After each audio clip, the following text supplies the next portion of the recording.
જય સોમનારાયણ, આપ સૌનું સ્વાગત છે મારી યુટ્યુબ ચેનલ BAPS પ્રવાણીમાં। તો આજે આપણે જનમંગલ સ્વામીની જે વચનામૃત પારાયણ છે એનો ભાગ 1 આજે આપણે સાંભળશું ને આજના આ પ્રવચનની અંદર વચનામૃત પારાયણમાં રમૂજી પ્રસંગો, કોમેડી પ્રસંગો, ખૂબ મજા આવે એવા પ્રસંગો સાથે આજનું આ પ્રવચન રહેવાનું છે, એટલે ખૂબ મજા આવશે। અને સાથે આપણે માનસિક શાંતિ મેળવવાના ઉપાયો પણ શીખીશું કે માનસિક શાંતિ, આર્થિક રીતે જે વ્યક્તિને તકલીફ હોય એને તો કોઈ સગા સંબંધીઓ અથવા તો મિત્રમાં મદદ પણ મળી શકે, પણ જે રીતે માનસિક શાંતિ ગુમાવેલો વ્યક્તિ એને માત્ર આપણા ધર્મ ગ્રંથો, આપણા ધર્મ ગુરુઓ જ મદદ કરી શકે। પૂજ્ય પ્રમુખ સ્વામી મહારાજે વિશ્વભરમાં હજારો લાખો યુવાનોને સાચો માર્ગ બતાવી અને માનસિક શાંતિથી આજે એ જીવન જીવી રહ્યા છે। તો આવા જ પ્રવચનો જોવા માટે અમારી ચેનલ જરૂરથી સબસ્ક્રાઇબ કરી, વિડીયો લાઇક કરો, વિડીયો શેર કરો। તો ચાલો આજનું આ પ્રવચન શરૂ કરીએ। જય શ્રી માણસ વધારે સારું સમજાવી શકે એવો કોઈ છે જ નહીં, કારણ કે સર્વોપરી ભગવાન છે। એ આપણને વચનામૃતની અંદર જ્ઞાન આપવાના છે। વચનામૃત જેવો ગ્રંથ આ દુનિયા પર કોઈ નથી, કારણ કે આમાં તો ડાયરેક્ટ ભગવાનની વાણી છે અને આવી કથા વાર્તા સાંભળવા મળે છે આપણને, આવા ગ્રંથો સાંભળવા મળે છે જ આપણા ભાગ્ય સારા છે। ઘણું બધું આપણે સાંભળીએ છીએ, જેની માનેથી સાંભળ જ કરીએ છીએ, જરૂરનું હોય કે ન હોય। કેટલું સાંભળ્યું આપણે? આજે આપણે સાંભળવાનું છે આપણા કલ્યાણ માટે, આપણા ઉપયોગનું થાય, આપણા માટે લેવાની છે કથા। જો કથા છે ને કોઈની ઉપર લાગુ નથી પાડવાની કે આ કથા આને લાગુ પડે। જમવાનું હોય, પેંડા વેચાતા હોય એવું કહેવાય પહેલા ભાઈને આપી દો, અને કથા હોય તો શું કે આ કથા આને લાગુ પડે, મને કાંઈ નહીં। પોતા પર લેવાની છે બરાબર, અને ફેરફાર આપણા જીવનમાં થવો જ જોઈએ તો કથા સાંભળી કહેવાય। ભગવાન શંકર પોતે આપણા ભારતની જાત્રાઓ છે બધી હિન્દુઓ માટેની, એમાં વધારે મુશ્કેલીની જાત્રા કઈ છે? અમરનાથની।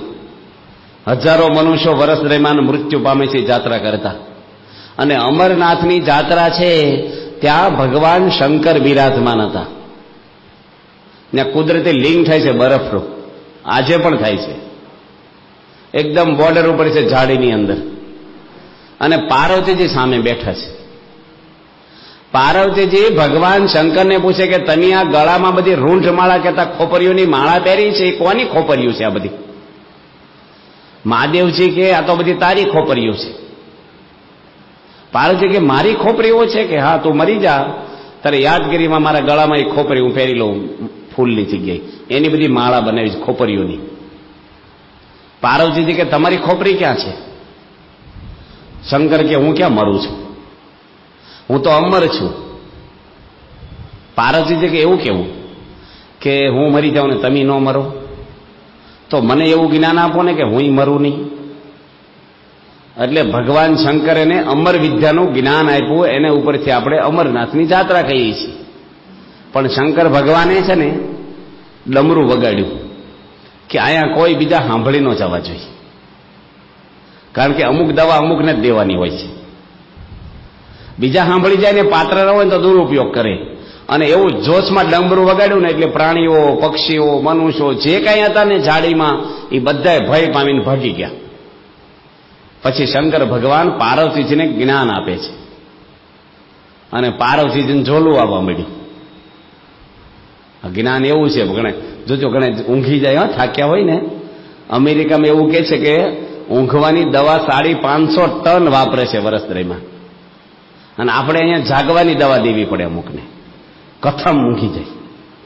સાંભળવા આવ્યો હોય ને કથમ જામી જાય, ઘણા ઊંઘી જતા હોય। એમ ગામડામાં કથા કરીએ ને, કથા પછી પગે લાગવા આવે ને પછી પૂછે શું આવ્યું કથામાં, શું કીધું તમે? તો તમે સાંભળ્યું શું કલાકા? એટલે પાર્વતીજીને ઝોલો આવ્યો ને એટલે શંકર ભગવાને વિચાર્યો કે હોંકારો કોની આપ્યો કથામાં, અવાજ તો બદલાઈ ગયો। પાર્વતીજીને જગાડ્યા, શંકર ભગવાને આંખું બંધ કરીને દેતા હશે જ્ઞાન, ખબર નહીં પાર્વતીજી ઝોલે ચડ્યા છે, જગાડ્યા કે તમે તો ઊંઘી ગયા? કે હા ઝોલું આવી ગયું મને, પણ હોંકારો કોની આપ્યો? કે મને કઈ ખબર છે? શંકર ભગવાને જોયું આજુબાજુ, એક બખોલમાં પોપટનું બચ્ચું હતું, એ કથા સાંભળતું હતું। શંકર ભગવાને જાણ્યું કે આ સાંભળી ગયું છે, કારણ કે ડમરું વગાડ્યું પણ એને પાંખો ફૂટીને એટલે ઉડી ના શક્યું, અને શંકરે ત્રિશૂળ ઉગામ્યું, લાંબુ કર્યું અને મારવા તો પોપટનું બચ્ચું ઉડી ગયું। જ્ઞાનની પાંખો ફૂટી ગઈ એવું લખે છે શાસ્ત્રમાં। તો ભગવાન વેદ વ્યાસના પત્ની હતા વાટિકાજી, એના પેટની અંદર આ પોપટનું બચ્ચું જતું રહ્યું. અને 12 વર્ષ પછી એનો જન્મ થયો. સામાન્ય 9 મહિને બાળક જન્મે. વ્યાસ ભગવાન કહે છે બહાર આવો તો પેટમાં રહીને બોલે કે બહાર આવું તો મને બંધન થઈ જાય હગાવાલાનું, સંબંધીનું, એટલે મારે બહાર આવવું જ નથી. 12 વર્ષે જન્માને એવા દોડવા મળ્યા, બેસતા શીખવાડે, તેડીને હાલ કશું નહીં કાંઈ. અને વ્યાસ ભગવાન કહે છે કે જાઓ એનો વાંધો નથી, પણ ગુરુ કરો ને તો જનક રાજાને કરજો. પેલા શું કે રાજાને ગુરુ કરવાના? પણ જનક રાજાના દરબારમાં જયારે જાય છે સુખદેવજી, એ સુખદેવજી જન્મા. અને જનક તો કેવા હતા, રોજ કથામાં આવે, વિદેહી હતા, રાજનો કારભાર કરતા, પણ એક કથા ચૂકે નહીં. એટલું નહીં, બધી કથા યાદ રહે નહીં. કથામાં આવવું અને યાદ રાખવું જુદું છે. પેલા તો આવવું પ્રાથમિક. અહીંયા રોજ કથા થાય છે. આપણે જનક રાજા જેટલો વહીવટ છે કોઈને? રવિવારની સભામાં 50% હાજરી હોય શરૂઆતમાં, કે ધૂન બૂન પતે, થોડુંક હળવું થાય, પછી બહુ બેસવું ન પડે. આપણી દાનત કેવી છે કથા સાંભળવાની? ગુણાતીતાનંદ સ્વામી કથા કરતા હતા ને તો ઘી વેચવા વાળો આવ્યો. મંદિરમાં પેલા ગૌશાળા નહીં હોય તો કોઠારી હતા, વહીવટ બહુ હોય એમને, ત્રિકમદાસ કોઠારી, કે ઘી તો લેવું છે અમારે. તો સ્વામીને બોલાવ્યા, સ્વામી ઘી વેચવા વાળો આવ્યો છે તો આપણે ઘી લેવાનું છે, મંદિરમાં ખલાસ થવા આવ્યું છે. સ્વામી કે કથા પછી આવીશું. ક્યાં સુધી કાંઈ વહીવટ નહીં, ચાલુ કથા ઉઠી નહીં આવું. પાછા કોઠારી થોડી વાર પછી આવ્યો, સ્વામી ઘી વેચવા વાળો ઉતાવળ કરે છે. સ્વામી કે ઉતાવળ કરે, જવા દો, આપણે જે અઠવાડિયું હાલે એટલું છે ફરીને લઈશું.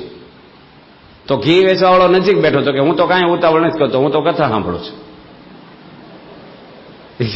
મારે બધે કિલો વેચવું કે તાય વધારે લઈ લો 10-15 કિલો, તો હું તો સાંજ સુધી બેસી છે. પણ ઉતાવળ તો આ કરે જ તમારા. તો કથામાં છે ને બધાને કંટાળો આવતો હોય. અમે લોકો સુણાવમાં હતા એકવાર બાપા સાથે. પ્રમુખ સ્વામી મહારાજ અમને કે તમે કથા વાર્તા કરો અને હું પધરામણી જાઉં છું. સ્વામી બાપાની તબિયત સારી વખતે, અને પધરામણી તો લાઈનમાં બાપા કરે, બધા ઘર લઈ લે. બહુ પધરામણીઓ સ્વામી કરી છે. બાપા ત્યાં લંડનમાં બેઠા હતા લાંબા પગ કરીને, તો બધા યુવાનો છે ને બાપાના પગ દબાવતા હતા લંડનમાં. અમે જોડે જ બેઠા હતા 91માં. તે સ્વામીના તળિયા ચોચો કરે છોકરાઓ. બાપા કે શું જોવો છો? એ કે 16 ચિહ્નો જોઈએ છે. મોટા પુરુષના ચરડાવીમાં 16 ચિહ્નો હોય. સ્વામી કે દેખાય છે? એ કે દેખાતા નથી. બાપા કે હતા. છોકરાઓ કે ક્યાં ગયા? કે પધરામણી કરીને ઘસાઈ ગયા છે સ્વામી કે. એટલી બધી પધરામણી કરી સ્વામી કે અમે.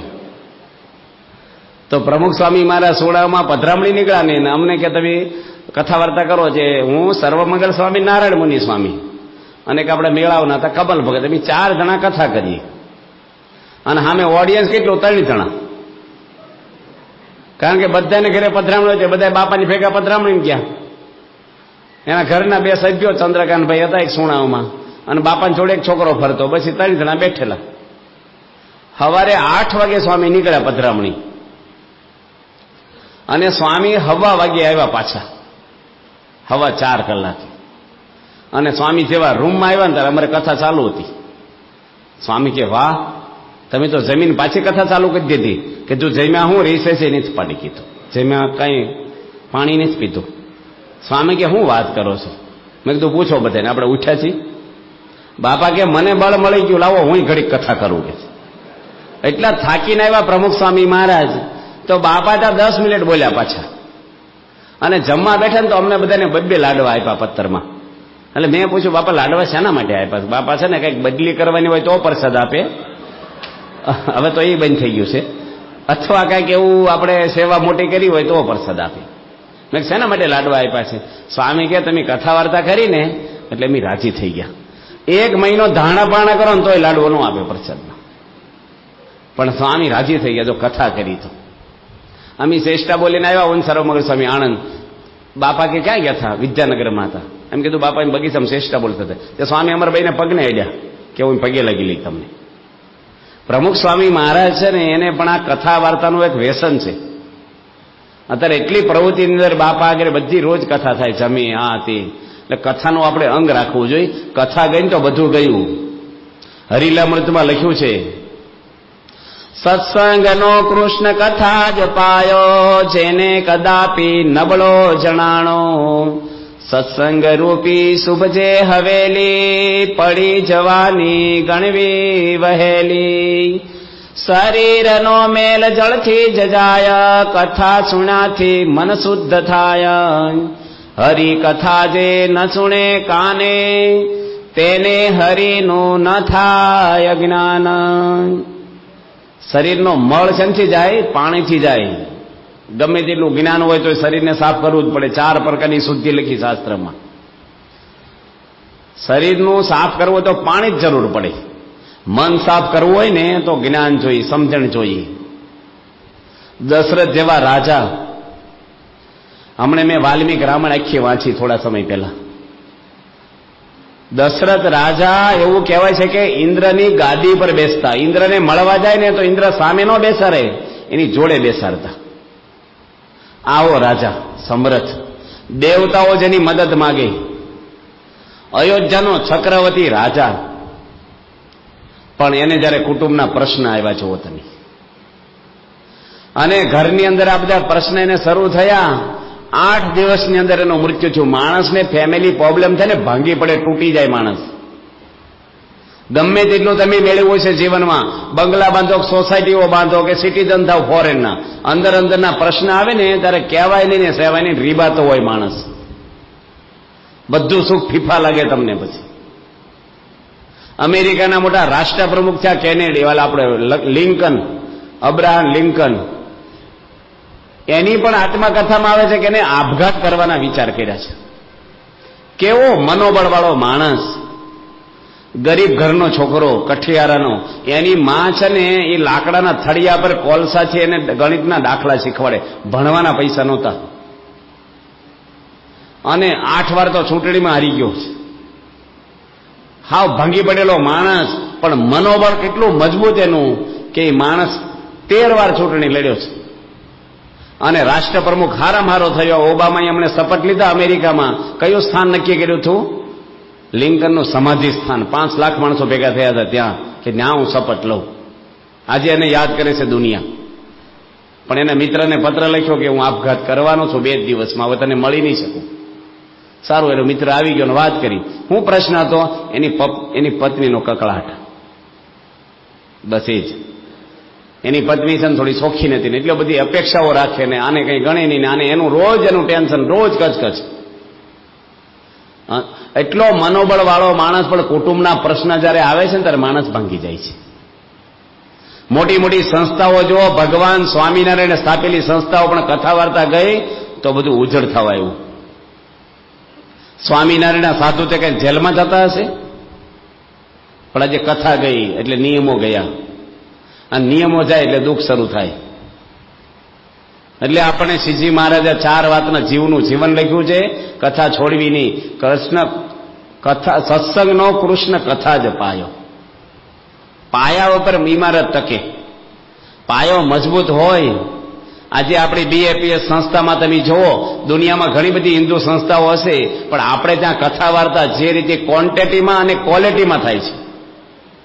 દુનિયાના કોઈ કથાકાર મારાવાલા છે ને વર્તન ઉપર વાતો જ નથી કરતા. બોલો, એ બધા ચરિત્રો કે કૃષ્ણ ભગવાને માખણ ચોર્યું, ભીમે ગદા મારી ના કર્યું. ભાઈ એની ગદા મારી તારે કઈ ના રિપેરિંગ કરો, પાટો બાંધવા જવું છે. તું આપણે શું કરવાનું કે નહીં? આ તો કોઈની ટીકા નથી કરતા, પણ જેની કથામાં સૌરાષ્ટ્રમાં 50,000 માણસ બેહે છે, એવી કથા કરે છે. એના ઘરે હું અનકોટનો પ્રસાદ આપવા વર્ષો પહેલા ગયો હતો, અને એ બાપુ હિંચકે બેઠા બેઠા ટીવી જોતા હતા. મને મનમાં છું કે ટીવીમાં શું જોવે છે? આપણે ટીવી જોવાનું હોય ને, અમારા સંતોને સામું જોવાનું ન હોય, પણ મેં જોયું કે હું જોવે છે. સમયાની કેસેટ જાય કે ફિલ્મ જોવે છે હોય, અને મારી હજી આંખે મેં જોયું કે પિક્ચર જોતો હતો એ માણસ. લોકોને ધર્મની વાતો કરે, અને એના હૃદયમાં કચરો નીકળતો નથી. આ તો અઘરું છે બહુ. અંદરના કાંટા કાઢવાને રાવણે 10,000 વર્ષ તપ કર્યું ને તો એ વાસનાઓ નથી ગઈ.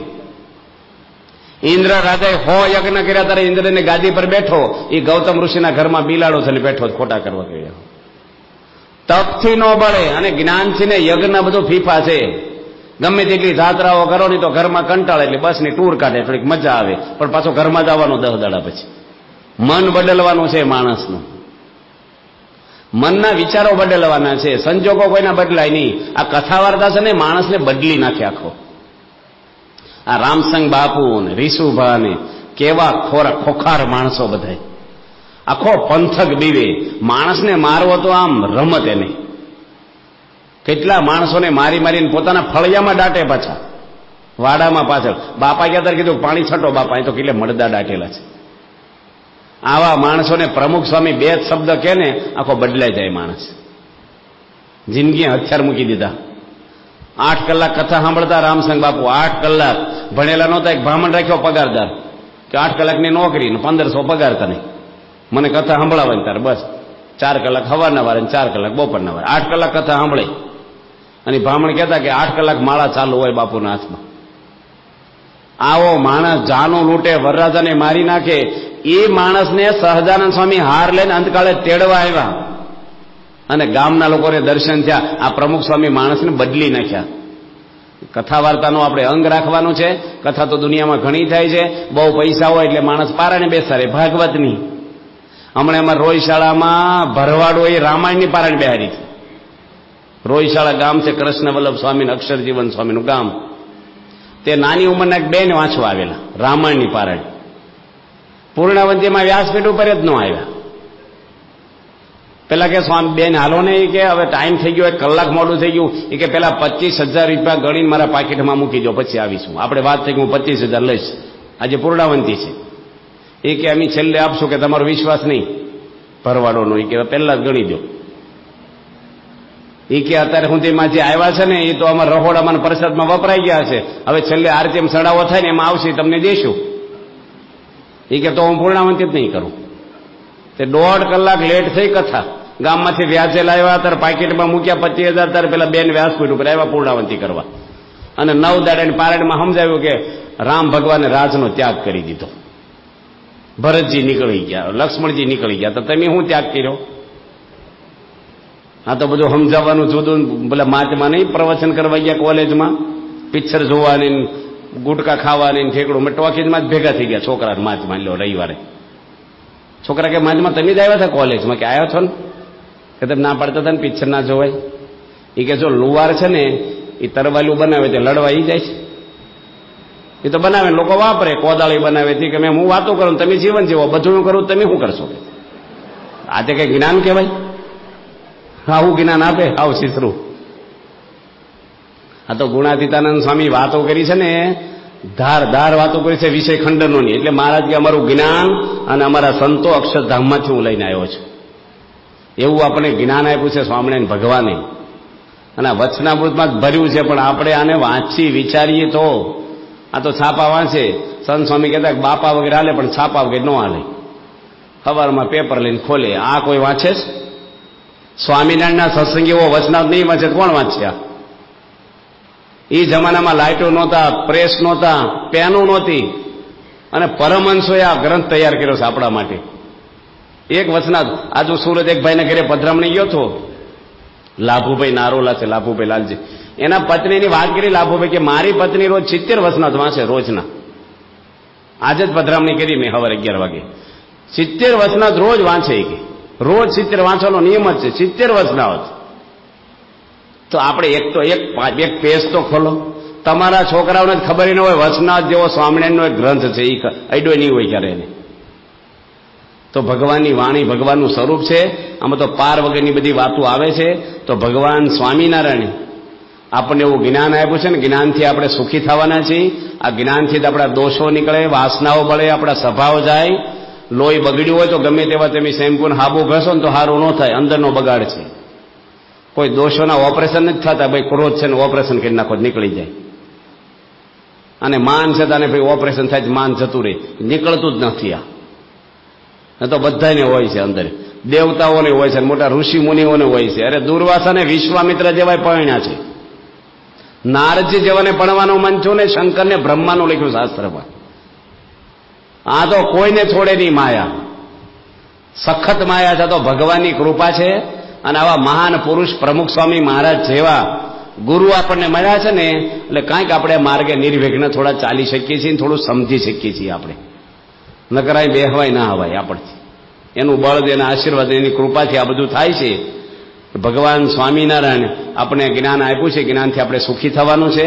હમણાં એક ગામડામાં શું બન્યું કે આપણે થોડા વર્ષો પહેલા ખબર કુવા રિચાર્જ કરતા હતા કે વરસાદનું પાણી હોય ને એ કુવામાં નાખે, પાઇપલાઇનથી મોટા ભૂંગળા નાખે ને કુંડી બનાવે, જેથી કરીને માટી ના જાય અને પાણી જતું રહે, માટી કુંડીમાં રહે. એટલે છેલ્લે એકાદો વરસાદ ખેંચાય તો કુવાના તળ થોડાક ઊંચા આવે, પાણી વરસાદનું બધું ફાતલ જતું રહ્યું હોય બીજા ત્રીજામાં પેલા એમાં, તો આમાં કુવામાં જાય તો છેલ્લે એને મોટર કે ચાલુ કરે મશીન તો ખેતર પીવે. હવે મોટા ભાઈ છે ને એનું પાણી નાના ભાઈના ખેતરમાં આવે, વરસાદનું પાણી, અને આ ભાઈનો અડધો વીઘો કપાસ ધોવાઈ જાય. એટલે એની વાત કરી કે ભાઈ તો થોડોક પાળો કરી લે ને તો મારે આ કપાસ અડધા વીઘાનો ફેલ જાય છે, બધું પાણી આવીને બધું ધોવાઈ જાય છે મારે. એનો ભાઈ કે પાળો થશે જ નહીં. એ કે મારા ખર્ચે હું કરી લઉં, કે એ બનશે જ નહીં. મારા ખેતરમાં તારે મારું પાણી ત્યાં જ આવશે, મારા ખેતરમાં તારે આવવાનું નહીં, કંઈ કરવાનું, હું કરવાનું નથી, તને કરવાય નહીં દઉં, ત્યાં જ આવશે પાણી. પણ આપણે કુવા રિચાર્જ ગવર્મેન્ટનો પ્રોજેક્ટ હતો, પણ આપણી બીએપીએસ સંસ્થા તો બધા સરકારના પ્રોજેક્ટમાં ભળીએ જ છીએ. એટલે આપણે પછી આ કુવા રિચાર્જ પાઇપો આપીએ બધાને, કાર્યકરો ગામડે ગામડે જઈને સમજાવ્યા. તો આ ભાઈ છે ને ધોરિયો કર્યો, નાના ભાઈ કુંડી કરી. મોટા ભાઈ કે છે ને માટે કરે કે તારું પાણી મારા ખેતરમાં આવે છે ને તો કુંડીમાં નાખીને બધું કુવામાં નાખીશું. એ કે ટીપુય નહીં આવે, કાલે જ પાળો થઈ જશે. હવે પ્રશ્ન કેનો છે માણસને? આ શેનો પ્રશ્ન છે એનો? બે ભાઈને પાણીનો છે કે સ્વભાવનો છે? હવે નહીં આવવા દો. હું કામ કે તું સુખી થાય ને એ મન નહીં પોહાય. આ તો બધાને માણસને આ ભરેલો છે કચરો, બધાય નહીં, કોઈ બાકી નથી. શાંતિ માટે માણસ ફાંફા માર્યા જ કરે છે. યોગી મહારાજ વાત કરતા કે બે પટેલ હતા ને તો બિચારા સૂઈ ગયેલા ખેતરમાં છે, અને વેપારી હશે તેલના કપાસના, તે ઉઘરાણી નીકળ્યા છે મોટર લઈ, અને ઉઘરાણી નીકળ્યા ને એમાં તો ચોકડી આવે ને એમાં 4 રસ્તા આવે, એમાં કઈ બોર્ડ તો બધા પાવડા બનાવવા લઈ જાય ગામડા, લોખંડના બોર્ડ હોય ને, એટલે બોર્ડ તો હતા જ નહીં. એટલે પેલા શેઠિયાઓ ભૂલા પડ્યા કે આ ગામ કઈ બાજુ હશે, કે અહીંયા એરો નથી, કઈ બોર્ડ નથી. એટલે પેલા પટેલિયાને પૂછવા ગયા, હોઈ ગયા થાય. પૂછવાનો હતો રસ્તો, અને પ્રશ્ન શું પૂછ્યો, કેમ ઊંઘી ગયા સતરમાં, બીમાર છો? અને ગામડામાં તો પ્રેમ ભાવ બહુ હોય, અજાણ્યા માણસોને પ્રેમ આપે કે ઓહો શેઠ બાપ આવો આવો બેહો, ફાળિયું પાથરી દીધું, માટલીનું પાણી આપ્યું. ગામડામાં બોર્ડ એવા હોય, ભલે પધારો. અને શહેરમાં શું હોય, રજા સિવાય પહેવું નહીં એવા બોર્ડ હોય. આપણે બધા કૂતરા પાડ્યા હોય, માણસને ફફડાટ થાય, જાપામ જતા જ, અતિથિ દેવો જેવું રહ્યું જ નથી. પછી કીધું કેમ હોઈ ગયા છો, બીમાર છો? કે ના અમે કલાક ખેતી કરીએ પછી આરામ કરીએ છીએ. કે જમીન તો 200 એકર છે, પાણી છે, વધારે રડો ને કે શેના માટે? બંગલા થાય કે પછી શું થાય કે ગાડીઓ આવે, ફર્નિચર, એસી નખાવ, પછી શાંતિથી આરામ કરો. એ કે અમે શાંતિથી જ આરામ કરતા હતા, આ દખલ શીખવાડશો નહીં ખોટી અમને, તમે તમારા રસ્તે જાઓ, અમે હુતા જ થાય કે એમને જ હુતા હતા. આ બધું કરીને આરામ કરવો એમને આરામ જ હતો અમારે. એમ માણસને બધું કરીને શાંતિ જ મેળવી છે ને, શાંતિ મનમાં છે, કોઈ વસ્તુ નથી. ગમે તેટલી સત્તાઓ મળે ને માણસને હું કરું, બસ હું આમ કરી નાખું. ભાઈ તું ગમે તેટલું કરીને, યોગીજી મહારાજ કાઠિયાવાડના ગામડામાં જ ફર્યા છે, માથે પોટલા લઈને ફરતા, ખાણીમાં લાડુ ખાંડે, લાકડા નાખીને ચૂલા ફૂકે, પછા માણીની રસોઈ કરતા, નાવા તળાવે જવાનું, સંડાસે બહાર જવાનું. અને યોગી બાપાને ખુમારીને આનંદ હતો ને, આખી દુનિયા યોગી બાપાને ઝૂકી ગઈ. જુઓ, મસ્તી તેની જુદી હતી. મોટા શેઠિયાઓ ફીકા લાગે. હમણાં 5 દાડા પહેલા બધા આવ્યા હતા બાપા આગળ દર્શન કરવા, મોટા અમિતાભ બચ્ચન ને રિલાયન્સ કંપનીના માલિકો. પણ સ્વામી આગળ બેહે ને, બાપા આગળ કોઈ પણ માણસ દુનિયાનો મોટો રાજા હોય તો ફીકો લાગે. પ્રમુખ સ્વામીની અંદરનો બધો ઇમારત છે બધી, ભગવાન ભરેલા છે હૃદયની અંદર, કોઈની ઝાંખપ એને આવે જ નહીં એનામાં. આવા ગુરુ આપણને મળ્યા છે સમરથ, અને એની કૃપા અને એના આશીર્વાદથી આપણું અહમ અને મમત્વ જાય. એના માટે આપણે આજે વચનાથ વાંચવાના છે. કથા વાર્તા છે, આપણો જીવનો ખોરાક છે. ભગવાન સ્વામીને લખ્યું કથાનું આપણે શું રાખવું? વ્યસન રાખવું, કથા વાર્તાનું વ્યસન, એક શબ્દ વૃથા નો જવા દેવો બાપા કે. આવી જ અમે બોરસદમાં કથા સાંભળતા હતા અને હું સર્વમંગળ સ્વામી ટેજના બોર્ડર ઉપર બેઠેલા ખૂણા પર વિવેક સાગર સ્વામી ભાગવતની કથા કરે અને બાપા આવ્યા ટેજ આગળ હાલીને આવ્યા. અમને વાતો, અમને ખબર નહીં કે વાંચ સ્વામી આવે છે, એમાં વાતો ચાલુ હતી. સ્વામી તો ખીજાણા, એ કે લોકોને કથા કરો છો ને વાતો છે ના કરો છો કથા. મેં કે સ્વામી ક્યાંથી 2 જણા પાણી મૂકો, જિંદગીમાં કોઈ કથા વાતો ન કરવી કે. એકદમ એટલી મોટી સભા હતી ને એમાં ડોઝ આપ્યો ઉભા એમાં ઓડિયન્સમાં ઉભા. સ્વામી કે કથા ભગવાનની થઈને વાતો શું કરો છો કે. તો ભગવાનની કથા વાર્તામાં આપણે શાંતિ મળે છે. એટલે આપણે આજે કથા ભગવાનની આપણે વાંચવાની છે. વચનામૃત અંત્યનું 39મું વિષય કરણી ઔષધિનું છે. શિયાળામાં ઔષધ ખાય ને બધા, અડદજો પાક ને ખજૂર પાક ને, આ ઔષધ બનાવે ભગવાન. કે ઔષધ એવું છે કે હું નીકળી જાય પેલા રોગ ને, અંદરના રોગ નીકળી જાય. વાગેલા છે ને 5 વિષય રૂપી ઘા, 51 ભૂત, એ બધા નીકળી જાય ને એવું ઔષધ આપણને આમાં ભગવાન સ્વામિનારાયણ આજે બતાવે છે. આપણે વચનાવતની શરૂઆત આજે કરીશું. ભાવનગરમાં હમણાં મેં પારણ કરી બોર્ડ તળાવ, તે અમારે વચનાવત વંચાણું જ નહીં પારણમાં, એમને જ કથા થઈ ગઈ અમારે 3 દાડા. અહીં તો આપણું મંદિર કે બધું જાહેર હતું ગ્રાઉન્ડ, અહીં તો આપણું મંદિર છે એટલે આપણું ઘરનું કહેવાય, અને અહીં તો આપણી ઘરની કથા કહેવાય. એટલે અહીં તો જે નિષ્ઠાની વાતો કરો, આ કરો, એમાં કઈ વાંધો જ નહીં. બહાર હોય ને તો બધું માતા મહાદેવનું બધું ગાવું પડે આપણે, કારણ કે બધો શંભુ મેળો આવ્યો હોય એટલે બધું બોલવું પડે આપણે, કોકને વાંકવું પડે નકર. અને અહીં તો આપણું ઘર છે એટલે અહીં કોણ ના પડે આપણને.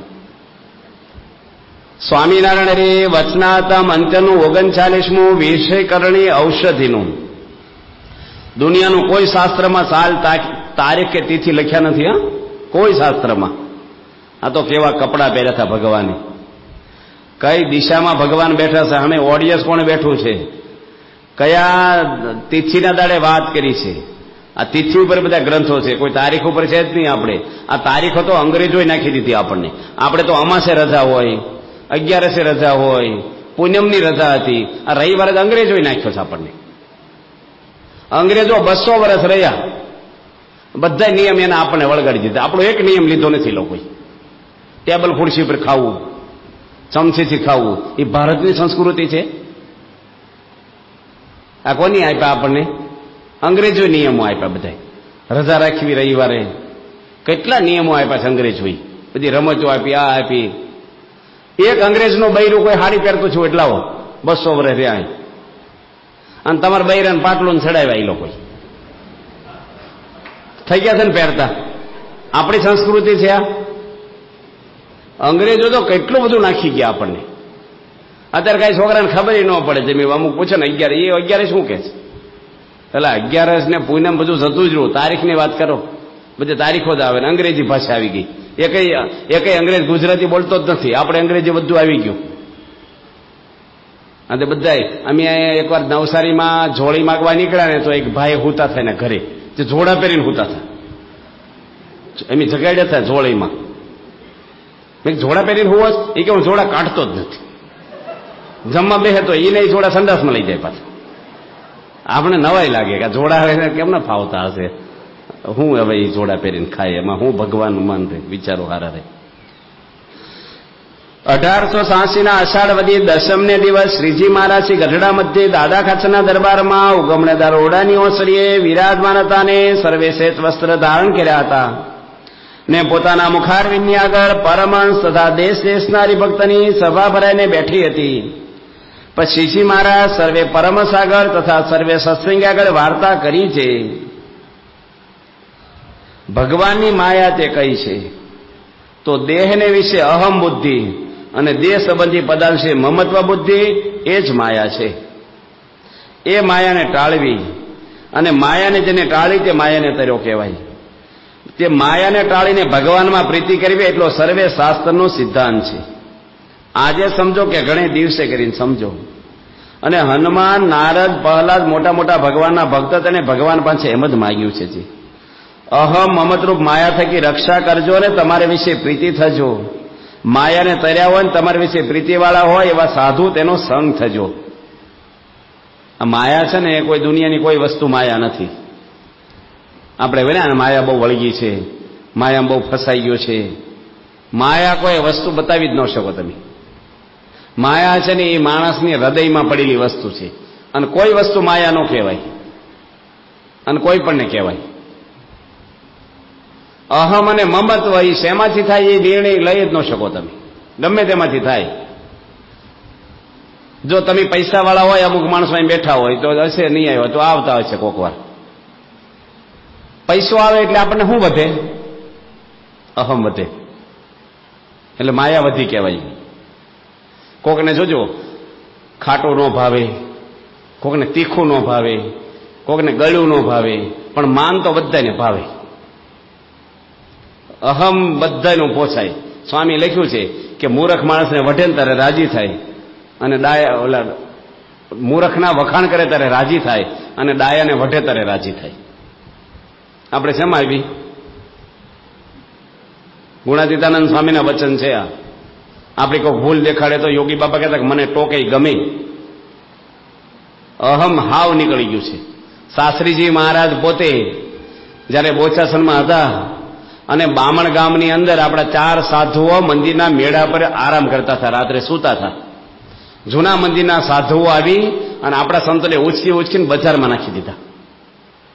રાત્રે 2 વાગે ઊંઘેલા સંતોને નીચે રોડ ઉપર નાખ્યા, ઉપલા માળેથી, અને બહુ વાગ્યું. દાખલ કર્યા, અને ત્યાં એક આપણા હરિભગત હતા ચતુરભાઈ કરીને બામણ ગામમાં, એની કેસ કર્યો જૂના મંદિરના સાધુ ઉપર, અને 4 સાધુને જેલમાં નાખ્યા. પહેલી વાર સ્વામિનારાયણ સાધુ જેલમાં ગયો હોય ને, પહેલી વાર આ પૃથ્વી પર સ્વામિનારાયણ સાધુ તો બામણ ગામમાં સંતો માર્યા ને ત્યારે ગયો. હવે તો 5 વારે કોઠે પડી ગયો લોકો, પણ એન્ટ્રી એ વખતે પહેલી વાર જેલમાં ગયા. અને એ વખતે દાવા નહોતા કે ભાઈ ફોન કરો ને છૂટી જાય, ધારાસભ્યને ફોન કરો. લાંચનું છે ઓછી હતી વર્ષો પહેલા, અને બહુ મહેનત કરી પણ છૂટ્યા નહીં. જેલ બહુ હજળ હતી પહેલા, તો સિમેન્ટ નાખીને રોટલા ખવડાવે, બહુ કડક. અને વડતાલના કમિટીના બધા સભ્યો આવ્યા, કોઠારીઓ આવ્યા, બોચાસનો આમ તો કોઈ આવે જ નહીં આપણા મંદિર સામે, પણ આવ્યા. અને જ્યાં સાસરીમાં ત્યાં જ બિરાજમાન હતા. આવીને તરત કંઈ કહેવાય કે છોડી મૂકો તમારા ઘરે, અમે જે ચંપલ કાઢીને તરત કહેવાય ધર્માદો લખાઈ દો, ભાઈ બેહો ઘડીક, દીકરો શું કરે છે, તબિયત કેમ છે, ધંધો કેમ છે. તમે દવાખાને જાઓ, ડોક્ટર સીધો ઇન્જેક્શન લઈને ઉભો રહે તો તમને શું થાય? પૂંભળું કહે, હળવું થાય, પછી ધીરે રહીને કરે. એમ સંતો આવ્યા, ઓ સરસ મંદિર બાંધ્યું સ્વામી, તમે બહુ દાખલો કર્યો. કારણ કે વખાણ તો કરવા પડે. શાસ્ત્રી મહારાજ આગળ આવ્યા, સ્વામી દર્શન કરવા લઈ ગયા ઉપર, કરવા તો પડે જ. આપણે તો મંડિયા કે વિમુખ કે વિઘ્ન ગણાઈ નાખ્યા, પણ વીજળી થાય ને ગધેડી પાટા મારે, વીજળી બંધ થાય? શાસ્ત્રી મહારાજે બતાવી ધાતુની મૂર્તિઓ પગે લગાડ્યા, ગાદી તક્યા નાખ્યા, ઉકાળો પીવડાયો. પછી સ્વામી પૂછ્યું શું કામે આવ્યા છે? કયો કે સ્વામી જે થવું થયું થઈ ગયું, અમારા શાંતોની ભૂલ થઈ છે, પણ હવે તમે જેલમાં જાય એમાં સ્વામિનારાયણનું ખોટું દેખાય, માટે હવે તમે એને છોડી મૂકો. સ્વામી પેલા હરિભગત બામણ ગામ નજીક જ બોલાવડાવ્યા, આવ્યા ઘોડી લઈને, સમજી ગયા બધું કે બેઠા છે એટલે આજ હશે. સ્વામી કહે પેલા સંતો પર તમે કેસ કર્યો છે ને છોડી મૂકો. બધી આજ્ઞા પાળી જ પેલા ભાઈ કે ચતુરભાઈ કે, પણ આ આજ્ઞા તો નહીં જ પાળવી કે. અમારા દાદાએ મંદિર કર્યું છે ને સંતોની સેવા કરવા કર્યું છે, મારવા નથી કર્યું. અમારા ડોહાના પૈસા મંદિર થયું છે કે. સાધુ આવી રીતે કરે એને સજા થવી જ જોઈએ કે. શાસ્ત્રીજી મહારાજ કે નહીં છોડાવે ને ક્યાં સુધી અન્ન પાણી મારે હરામ છે, હું અન્ન પાણી નહીં લઉં. પછી પેલા ઢીલા પડ્યા અને છોડાઈ આવ્યા. જો સ્વામીના મનમાં બદલો લેવાની ભાવના હોય, કાંઈક પેટમાં પાપ હોય તો ન કે પેલા ને જો હરિભગત વેગમાં છે અને સમજશે નહીં, પછી હું ધીરે રહીને સમજાવીશ. પેલા શું કે હું ગમે તે કહું તારે છોડવાના નથી, તો છૂટે કોઈ દાડો? પણ સ્વામીની સાધુતા છે. આ BAPS સંસ્થા છે ને એ સાધુતાના બેઝ ઉપર ઊભી છે, પૈસાના જોરે નથી કઈ સંસ્થા. આ ડોક્ટર સ્વામી, ત્યાગલો સ્વામી, મહાન સ્વામી, બધા મોટા સદગુરુ સંતો અને બાપાનું તપ, બાપા તો ભગવાનનું સ્વરૂપ છે, એની ભક્તિ, એને લઈને આપણી આજે દુનિયામાં BAPS ની બોલબાલા છે. આપણે આખી સંસ્થાને ખરીદી લે ને એવા શેઠિયાઓ પડ્યા દુનિયા ઉપર. પૈસાથી કઈ નથી વિશેષતા, જીવન જીવે છે આપણે ત્યાં. કોઈ ડોક્ટર થયો હોય, તમને ભાવ તો થાય, ઓહો ડોક્ટર બન્યા છે, અને તમે કહો કે અડધા પૈસા ઓપરેશન કરે છે. ગરીબોને લેતા જ નથી, કેટલો ભાવ થાય આપણને. અને એને 10,000 ઓપરેશન કર્યા ને એ કઈ ફેલ નથી ગયો, બધાય સક્સેસ, તો વધારે ભાવ થાય. પણ પછી એમ કે એનું ચારિત્ર ખરાબ છે ને એને દારૂ પીવા રોજ જોઈ છે. ભાર ઉતરી જાય કે ન ઉતરી જાય? હોદ્દાના ભાર નથી, અંગત જીવનના ભાર છે. જીવન જીવે છે ને એનો મહિમા છે. પ્રમુખ સ્વામી મહારાજ કોઈની જોડે અહમ મમત્વની કર્યું જ નથી ને આવ્યા જ નથી કાંઈ. બધા જ હરિભક્તોની ધ્યાન રાખી છે. ત્યાગોલક સ્વામી એટલાદરામાં કોઠારી હતા અને સ્વામી તો સેવા બહુ કરતા. ત્યાગોલક સ્વામી એમાં પૂનમની 3000 માણસની રસોઈ, લીલું મરચું થોડુંક ઓછું હતું અને દાળ ઉકળે 3000 માણસની. એક છોકરો અશોક કરીને બ્રાહ્મણનો દીકરો રસોડામાં સેવા કરે. ત્યાગોલક સ્વામી કે એક ચમચો ભરીને દાળમાં તો દળેલું મરચું નાખી, લાલ કલર પકડે ને દાળમાં છે તીખાશ આવે. પેલો મારી જેવો આળસ તે શું કર્યું, ચમચો લેવાનો ગયો પણ ડબ્બો નમાયો. 5 કિલોનો ડબ્બો હતો મોટો અવડો.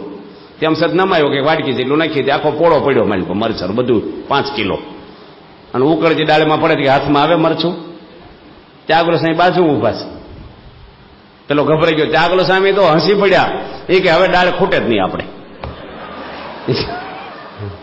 જો હસી જવું ને, આ સ્વભાવને ફેરફાર ક્યાં, માણસની કિંમત ક્યારે જાય છે આવા ટાઈમે. તમારા ઘરે મહેમાન આવ્યા હોય, રસ કાઢ્યો હોય, સીઝન હાલે જ કેરીની, અને પવાલું ભરીને મૂક્યું હોય ફ્રીજમાંથી કાઢીને, પૂરીને ભજીયાને બધું બનાવ્યું હોય તમે, અને મહેમાન હાથ ધોઈને આસન નખાઈ ગયા હોય, અને એ વખતે છોકરો દોડા દોડા નીકળે ને પવાલાને ઠોકર વાગી જાય ને રસ ઢોળાઈ જાય. એ વખતે ટાંકી ફાટે નહીં તો હાથ સાથે. માણસની કિંમત એ ટાઈમે ખબર પડે કે કેટલું લેવલ છે તમારું. આમ મોઢાના હાવભાવ બદલાઈ જાય. હો, છોકરાને બોલવા મળે આંધળો છો, આમ મહેમાની ફફડાટમાં અડધું ન જમે બિચારા, કે આપણું આમાં કઈ નહીં. પણ એ વખતે જો તમે હસી નાખો ને કે કાંઈ વાંધો નહીં, ભલે ઢોળાઈ ગયો રસ, આપણે શ્રીખંડ લઈ આવશું, પૂરીઓ તો છે જ, રસ કાલ કાઢશું, ગભરાશ નહીં, ક્યાં હોવાનું ઢોળાઈ ગયું છે, કાલે આપણે ફરીને કરશું, સાફ કરી નાખીએ. હસી નાખે છોકરાને પીઠ થાપડે ને, એ છોકરો જિંદગીમાં તમને ન ભૂલે. જો તમારે જે ઢોળાણું હોય, તમારે ભૂલ ન થાય એવું માનવું જ નહીં, તો તમે શું બોલો, અહીં વચ્ચે મૂકો તો ઢોળાઈ જ જાય ને. પછી વચ્ચે મુકાય, આમ મુકાય, ઢોળીને વઢવાનું પાછું એમ. તારે એ વખતે વચ્ચે ન મૂકે, ત્યાં બાથરૂમમાં અગાસી મૂક્યા હોય, એટલે જમવાના ટાઈમે ત્યાં જ હોય ને બધા રસોઈ ભેગું જ ઢોળીને પાછો ખીજાય એમ. ભૂલ સ્વીકારવી ને માણસની પોતાની. અમારે 30 વર્ષ જૂના સાધુ હોય ને, કાલ સવારના પાર્ષદની માફી માગે છે, હરિભક્તોની માફી માગે, લેખિત માફીઓ માગે છે. અને તમે કોઈ ઘરમાં માફી માગી તમે? અરે મા બાપની માફી નથી માગી શકતા, ન્યાય માં આડો આવે. હમણાં સ્વામી થોડા વર્ષો પહેલા અમેરિકા હતા અને LA ની અંદર 5 જણનું સ્વાગત કરવાનું હતું. ટાઈમ થઈ ગયો છે, કાલે ચલો પ્રસંગ કહી દી. 5-6 જણને હાર પહેરાવાના હતા. એમાં એક મુકેશભાઈ કરીને હતા નડિયાદના, એને લિસ્ટ આપ્યું કે ભાઈ તું એલાઉન્સ કરજે, તું સારું બોલે છો. અને 6 જણના સન્માન કરવાના હતા. સન્માન સભા જ હતી બાપાની. એમાં કોઈ રસોઈ આપ્યું હોય, મોટું યોગદાન હોય, કોઈ મોટા માણસ હોય તો આપણે વ્યવહારની રીતે એનું હાચવવું પડતું હોય છે. પેલા મુકેશ નવો ગયેલો અમેરિકાથી, બહુ ઓળખે નહીં આ લોકોના સ્વભાવથી. એને શું કર્યું, એક નામ ઉપર ચોકડીમાં દીધી અને પોતાના હગાનું નામ ચડાવી દીધું, અને કોઈને કીધું નહીં, એલાઉન્સ જ સીધું કર્યું. ત્યાં ખબર પડી જે માણસને હાથસવા જેવા હતા, કાચના વાસણ જેવા ફૂટવાની તૈયારી હોય, એની ઉપર ચોકડી વાગી. ભગવાનને કરવું, એનું નામ તો આવ્યું જ નહીં. એને તો એમ હોય પહેલું મારું જ આવવું જોઈએ, બીજું ન પોહાય એને બદલે હાવ કટ નાખી. અને એને એવું ખોટું લાગ્યું, સભામાંથી ઊભા થઈ ગયા, મહિલા મંડળમાં ગયા, અને બૈરાઓને કે હાલો બહાર કે બાપાના આશીર્વાદ કાંઈ નથી આશીર્વાદ લેવાના, બહાર હાલો કે રહોડામાં ગયા કે આપણે ડબ્બા નાસ્તાના, કે ડબ્બા નવા લાવી દે છે, આ લોકોનો ડબ્બો નથી જોતો આપણે. અને ઘર ભેગા થઈ ગયા. બાપાએ ફોન કર્યો, માફી માગી, લેખિત માફીઓ માગી. પ્રમુખ સ્વામી મહારાજનો વાંક કહેવાય કઈ, તો સ્વામી માફી માગી. તમે બોલો છો ને ઘણી વાર, ખોટું સહન નહીં થાય ભાઈ, ખોટું સહન કરવું પડે છે. રામચંદ્ર ભગવાને નથી કર્યું ખોટું સહન? બોલ્યા કઈ? શ્રીજી મહારાજ નથી કર્યું? લોજમાં આવ્યા ભગવાન સ્વામિનારાયણ, 10 મહિના સુધી મજૂરીઓ કરી છે સ્વામિનારાયણ ભગવાને.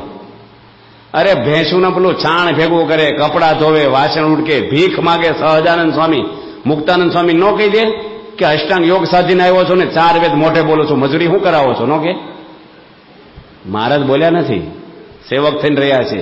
અહમ એટલું નથી રાખ્યું. તો આપણું અહમ મમત્વ નીકળી જાય તો આપણને શાંતિ થાય. શ્રી સ્વામિનારાયણ ભગવાનની જય.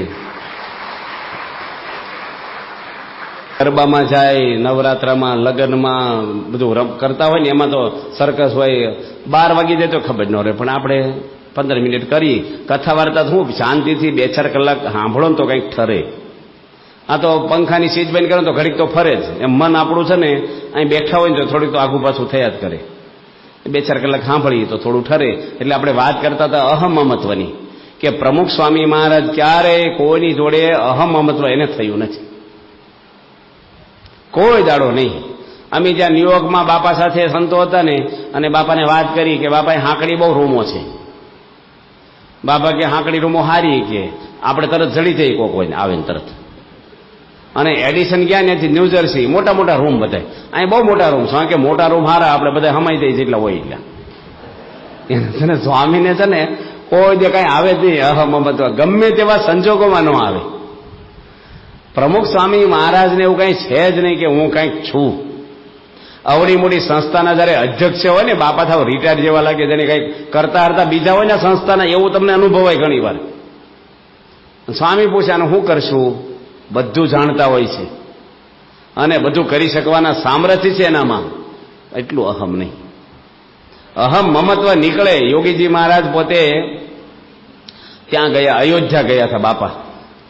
અને અયોધ્યાની અંદર જયારે આખી બસ ગઈ ને, એટલે બાપાએ એ વાત કરી કે ભાઈ આપણે અહીંયા રોકાવાનું છે. તો જૂના મંદિરના સંતોએ કીધું કે વાંધો નહીં, રોકાવો. મેળા ઉપર કથા કરે, અને ત્યાંના કોઠારી મહંત ને બધા બાપા જોડે ઉપર બેઠા. નાના નાના સંતો નીચે રસોઈ કરે આપણી સંસ્થાના, અને એ લોકોને નાના સંતો નીચે 2-5 વ્યવસ્થામાં હતા. આપણા સંતોએ કીધું કે ભાષણ આપો ને. તે નાની નાની તપેલીઓ આપે, 20 મણની દાળ થઈને એવડી તપેલી આપે. સંતો કે અમે તો 70 જણા આવ્યા છે ને, આવી તો 4 વાર દાળ કરીને તારે અમારે પૂરું થાય. તેમાં રસોઈ હાજે જમવાની નથી, બપોરે જમવાની છે. કેટલું રાંધી કે એટલા તે મોટા તપેલા આપો ને, કે મોટા તપેલા તમારા માટે નથી કે છે, આવું કીધું સંતોએ. એટલે આપણા સંતો કે હા મેં પડ્યા જ છે ને, તમારે હાટું છે એ કે લઈને આવવું જોઈએ નહીં, કે કોકના મંદિરમાં આવો ના આપો ને તે આપો. કે તમે ઉતારો આપ્યો છે તો મોટા 2 કાઢી આપો ને પછી મૂટકીને મૂકી દઈશું. અને રગઝગ થઈને અને બાપા ઉપર સાંભળી ગયા અવાજ, અમુક અવાજ પછી વધે ધીરે ધીરે. અને યોગી બાપા તો બુદ્ધિશાળી ને, બાપા કે કીર્તન ગાઓ, એટલે હું અવાજ દબાઈ જાય પેલો હેઠેનો. બાપા કે હું બાથરૂમ જઈને આવું છું. બાપા નીચે ઉતર્યા યોગી મહારાજ, અને જૂના મંદિરના સાધુને 5 દંડવટ કર્યા યોગી મહારાજે. એ કે સ્વામી, સંતો તો દયાળુ હોય, અમારા સંતોને કઈ ભૂલ થઈ હોય તો હું માફી માંગુ છું, અને આ વખતે તે પેલા આપો, ફરીને આવશું ને ત્યારે અમે લઈને આવશું, અને અમે સાફ કરીને મૂકી દઈશું ને જરાય બગાડ નહીં થવા દઈ. કે સારું લઈ જાઓ કે છે. પણ બાટક્યા વધતો શાસ્ત્રી મહારાજ છે ને પંથથી નીકળેલા જૂનાગઢમાં, તે 12 જેટલા સંતો અને 15 હરિભક્તો, 25 જણનો કાફલો. અને એ વખતે જૂના મંદિરનો બહુ વિરોધ, સખત વિરોધ આપણો શાસ્ત્રી મહારાજ વખતમાં, કોઈ ઉતારો ન આપે. અને એક કોઈક બાવાનો આશ્રમ હતો, એમાં શાસ્ત્રી મહારાજ, યોગી બાપા, નિર્ગુણ સ્વામી બધા ભેગા ગયા. અને હાજે 9:30 વાગી ગયેલા, બધા ભૂખ્યા તરસ્યા થાકીને ગયેલા ચાલતા. મોટર તો હતી જ નહીં પહેલા. તે સુરતમાં હમણાં એક ભાઈને ખોટું લાગ્યું, મારી મોટરમાં કેમ ન બેઠા. અત્યારે મોટરમાં બેહારવાની પડાપડી કરે, ભરત મોટર જ છે નહીં. નિર્ગુણ સ્વામી મોટર મળે તો નિર્ગુણ સ્વામી પાણી પીવાય ન ઉભરું, ફરી જ કરું પધરામણીમાં. કે ભરત બહુ દુર્લભ મોટર. અને એમાં જયારે બાવાના આશ્રમમાં ઉતર્યા તો યોગી બાપા કે આપણે કીર્તનો ગાઈને ચેષ્ટા બોલી. તે યોગી મારા સંતના મહિમાના કીર્તનો ગાયા. નારદ મેરે સંત છે અધિક અને કોઈ. તે પેલો બાવો હરિભક્તોને કે જવો સંતનો કેટલો મહિમા છે, તમે કોઈ પગે લાગ્યા મને? તે નિર્ગુણ સ્વામી તો ચરોતરના પટેલને ચોખ્ખો બોલે. બાવાને કે તારી જેવા રખડેલનો ક્યાં મહિમા, આ શાસ્ત્રી મારનો મહિમા છે કે. બાવો કે બહાર નીકળો મારા આશ્રમમાંથી હમણાં. મને આવો કયો છો, આમ કયો છો. એ કે હવે નહીં કહીએ, કે નહીં હવે નીકળો છે, દંડો લીધો નહીં. તે 10 વાગ્યા બહાર કાઢ્યા રાત્રે. શાસ્ત્રી મહારાજ કે પણ હું ખાવા આવું બોલ્યા, ન બોલ્યા હોત તો. એ કે પણ બાવો એના માટે મહિમા કે તો આપણે કહેવું ન જોઈએ. સ્વામી કે કહેવું હોય ને તો નીકળતી વખતે કેવું છું ને, આપણે રાત્રે હોય તો રહેત. પણ ઓલો ફોસ આવે ને રહેવાય નહીં હો, અંદર ફોસ આવી જાય ને માણસને આમ. અને નિર્ગુણ સ્વામી તો ધડફડ હતા. અમે તો અહમ આવી જાય માણસને. શું આવે? અહમ. કોઈ પણ ને આવે છે. બોચાસલમાં પારાયણ વાંચવાની હતી, અને બોરસદના નાથા કાકાના તરફથી પારાયણ હતી. મને કે તમે પારાયણ વાંચજો. મેં કે સારું. 1500 હરિભક્તો સભામાં બેઠા હતા અને 25-30 સંતો હતા અને મારે પારાયણ વાંચવાની થઈ હતી. હું તો વ્યાસપીઠ ઉપર બેઠો. પછી એ લોકોએ હાર પહેરાવ્યો, પૂજન થયું, આરતી થઈ, વચનાદ કાઢ્યું, મંગલાચરણ કર્યું મેં અને નાડાછેડી બાંધી કાંડે અને ભગવત ચરણ સ્વામી મંગલાચરણ થઈ ગયું, વચનાદ કાઢ્યું, શરૂ કર્યું ને પછી આવીને ઉભા રહ્યા. મને કે તમે ઉતરી જાઓ, મારે કથા વાંચવી છે. સ્ટેજ ઉપર આવ્યા. હવે આપણે જાહેરમાં કંઈ કહેવાય ઉતરી જઈ પડે એટલે ઉતરી ગયો. પછી બાપાને વાત કરી મેં બપોરે. મેં સ્વામી આવું કંઈ હાલતું છે ને કથા વાંચવું વહેલું આવવું જોઈએ કે અગાઉ કઈ રાખવું જોઈએ તો હું ન બેહેત, પણ આ તો ચાલુ કથામાં જ ઉતારી નાખે આપણને. કે સ્વામી કે ઉભા રહ્યો, માંડીને વાત કરો, શું થયું? ભગવચરણ સ્વામી બેઠા જ થયા. મેં કીધું આવું આવું થયું છે. સ્વામી કે સંતો કેટલા હતા? મેં કીધું સંતો 25-30 બેઠા હતા. બાપા કે કોઈનું પૂજન થયું છે? પૂજન મારે એકનું તો એટલા તો ભાગશાળી ને તમે કે છે. હા, સ્વામીનું જ્ઞાન એવું છે ને. સ્વામી કહેતો તમારે કાઢે નાડાછેડી આવી, ચાંદલો કર્યો, હાર પહેરાયો. આ સંતો તો કાંઈ નથી છું, એટલું તો આપણે લાભ મળ્યો કે છે. આપણે હવડું લેવું બાપા કે. એટલે પછી આ જ્ઞાન છે ને એવું છે ને, તમે જે બાજુ જ્યારે જે વાપરવો ને એમ વપરાય. સ્વામીનું જ્ઞાન તો સાચું જ હોય છે બધું. સ્વામી એમને પત્ર લખ્યો ભગવતચરણ સ્વામીને અમેરિકાથી કે હું આવું છું ને આણંદ તો મારું સન્માન ના કરશો, પત્રિકા ન છપાવશો, નગરપાલિકાને ભેળવશો નહીં માલપા. અમે કઈ મોટી ધાડ મારી નથી આવતા ને બધી ઓહા કરવી નહીં. આપણે મંદિરમાં રૂટિનની સભા કરી લઈશું સત્સંગીની, આજ્ઞા પાળજો. પછી બાપા મુંબઈ ઉતર્યા પછી ફોન છોડ્યો પાછો, ટપાલ મળી ગઈ કે મળી ગઈ. સ્વામી કે જો અમને રાજી કરવા હોય ને તો આનો અમલ કરજો, જો વધારે ઠઠાડો કરશો તો બાપા કે હું બોચાસન થતો રહેશે, આણંદ નહીં રહું. અને બહુ જ કીધું સ્વામી. અને બાપા જયારે આણંદ આવ્યા તો નગરપાલિકા સન્માન રાખેલું, 10,000 પત્રિકા છાપેલી, આજુબાજુ ગામડાના બોલાવ્યા, બધી રોશની કરીને તેજ મોટું બનાવ્યું. સ્વામી તો સભામાં બેઠા પછી કઈ બોલે નહીં. પછી જયારે જમવા બેઠા સ્વામી કે પટેલ, એને પટેલ કે ભગવતચરણ સ્વામી આણંદ મંદિરના કોઠારી છે, તમને ફોન નહોતો કર્યો, ટપાલ નથી મળી, હું કામ આ બધું કર્યું? એ કે પણ તમે હું કામ એવું માનો છો કે મારું સન્માન થયું? એમ તમે તો સન્માન ને અપમાનથી પર તત્વ છો. એ કે આપણે એવું માનીએ કે મારું સન્માન છો, દુઃખ થાય નહીં. બાપા કે તમે મારું જ્ઞાન મને ઠપકારો છો પાછું. બાપા સ્વામી હસી પડ્યા. પછી સ્વામીને પછી મનમાં કઈ રાખે નહીં કશું. આપણે તો ટાઢા થતા વાર લાગે પાછા ગરમ થયા પછી. સ્વામીને 1 સેકન્ડમાં ભૂલી જાય, કશું જ નહીં, કાંઈ નહીં. તો બાપા છે મોટા પુરુષ, એને જ્ઞાન આપે. તો બાપાને કોઈની જોડે, કોઈ સાધુ જોડે, કોઈ હરિભગત જોડે કોઈ દે આંટી નહીં, કોઈ દે રીસ નહીં, કોઈને ઉતારી પાડવા, કોઈને હલકા પાડવા કશું આવે જ નહીં. બધાને પ્રેમ આપે. એટલે અહમ મમત્વ પ્રમુખ સ્વામી મહારાજને ક્યારેય આવ્યું નથી. એટલે મહારાજ પછી કહે છે કે આપણે અહમ રાખવું નહીં. પેલા હતા રોહિદાસ ચમાર હતા. કોના ગુરુ હતા? મીરાબાઈના. સંતોને તો ખબર હોય, પણ આ લોકો કઈ ખબર હોય છે કે નહીં એટલે પૂછું. તો જોઈને ભક્તો આજના આ પ્રવચન અંદર આપણે શીખ્યા કે જે રીતે ભાગદોડ ભરી જિંદગીની અંદર પૈસા કમાવા જેટલી જરૂરી છે એટલા જ માનસિક રીતે શાંત રહેવું પણ જરૂરી છે.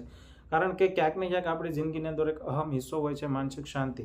પૈસા અઢળક હોય પરંતુ એને આપણે શાંતિથી વાપરી ન શકીએ તો એ પૈસો રાખ બરાબર છે. એ વાત આજે આપણે આ પ્રવચન અંદર શીખ્યા. તો આવા જ પ્રવચનો જોવા માટે અમારી ચેનલને જરૂરથી સબસ્ક્રાઇબ કરી, વિડીયો લાઇક કરો, વિડીયોને શેર કરો. તો મળીએ એક નવા પ્રવચન સાથે. ત્યાં સુધી આપ સૌને